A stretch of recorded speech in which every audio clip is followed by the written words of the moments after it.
Ukraine ally of ex-President Yanukovych found dead. The Ukrainian opposition politician, Oleg Kalashnikov, has been found dead with gunshot wounds in Kiev, the latest ally of the former government to have died in suspicious circumstances. Mr. Kalashnikov had been involved in the anti-Maidan protests in support of deposed President Viktor Yanukovych. It is not clear if he was murdered or committed suicide.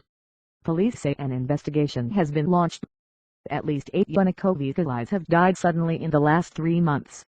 Most of the deaths are said to have been suicides. However, officials say it was possible some were killed or forced to take their lives.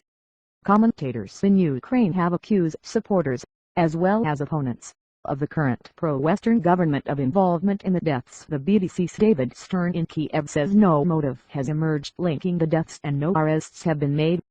Mr. Kalashnikov was a former deputy in parliament and a member of Mr. Yanukovych's Party of Regions.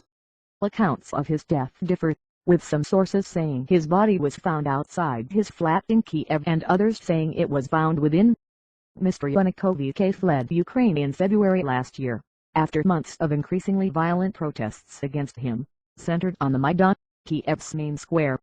He later reappeared in Russia. The government that succeeded him reversed his opposition to closer ties with the European Union, a major factor behind the protests. It has since been plunged into a conflict with pro-Russian separatist rebels in the country's east.